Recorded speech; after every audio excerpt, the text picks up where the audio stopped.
Step one, wake up early, gonna rise with the sun. Step two, get some good, some food in you. Step three, think real hard about what you wanna be. Step four. Magandang araw guys. Ngayong araw na to, kasi hindi ako makapag-spear fishing kasi nasira yung action cam ko. Ngayon ipapakita ko sa inyo yung bago kong motor na binili. Ito GXR 250. Ngayon ipapakita ko sa inyo yung totoong experience ko dito sa motor na to. Bali isang taon at may kalahati na tong motor na to sa akin. Good food, good mood, blood in circulation. One step at a time, yeah, that's how you make. Guys, kung sa forma guys, wala ka masasabi sa forma. Parang big bike na big bike ang dating. Kaya lang guys, ito hindi na to original kasi ang original nito nandun sa likod, nandito sa upuan. Ngayon tinanggal ko yung sticker, nasira yung sticker na bago ay yung dati ritong stock, kaya nagpagawa na lang ako. Ayan. Ngayon guys na pinapalitan ko yung stock na na tambotso nya. Ang bili ko niyan sa online umabot ng 8,000 lahat, stainless na yan, diretso doon. Sasabihin mo lang na pan GXR, alam na nila yan, marami sa online yan, Facebook.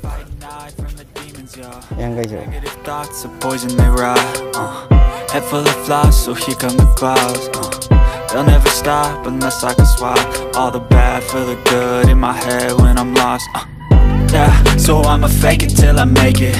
Positive thoughts are overtaken. I got patience. One day at a time. Ngayon guys, ang masasabi ko lang, kasi 1 year and a half na akong nagmagamit nito, malakas ang hatak niya. Bali pag nag 1, 2, 3 ka, pag nag 3 aabot na siya ng 100 ang takbo hanggang sa 6 yung kambyada niya, ang cambio niya hanggang 6 at kaya niyang, bali inano ko to, sinagad ko, umabot siya ng 155 yung speed niya, naka na siya. Ito na yung setup niya. Ayan, yung stock pipe sinubukan ko. Ganon din ang takbo, hindi naman, wala naman pinagbago. Ayan guys, talagang kung halimbawa bibili ka ng big bike, siguro maganda to pang beginners. Kasi sa bigat niya, kagaya rin siya ng big bike, mabigat din. Bali ang bigat nito, kung hindi ako nagkakamali, 160 kg. Kaya pag natumba to, talagang kailangan mo rin lakas para mabuhat mo. Ngayon guys pala, ito pala, binili ko rin to sa online. Umabot din siya ng 4,500. Tapos ang pakabit ko naman, umabot naman ng 200. Madali lang ikabit yan. Bali tatanggalin lang to, saglit lang nila ginawa yan sa shop. Hi guys, ang height ko ay 5'6".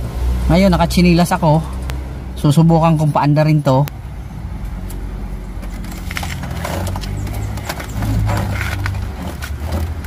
Ngayon paanda rin ko, pakinggan nyo ang tunog.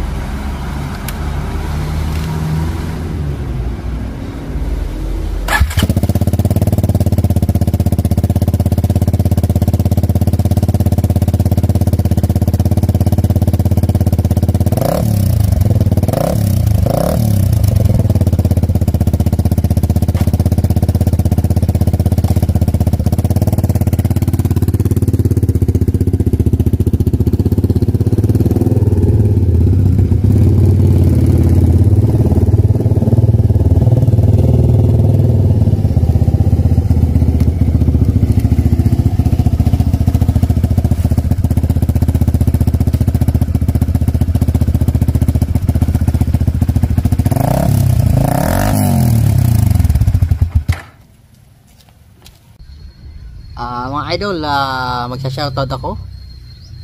Shoutout pala dyan kay Maze Babasuro, kay Bong Camacho at saka kay Perd. Magagaling din yan magmotor. Yung ibang isa-shoutout ko pag comment lang po kayo. At isa-shoutout ko kayo. Okay, next vlog. Bye-bye.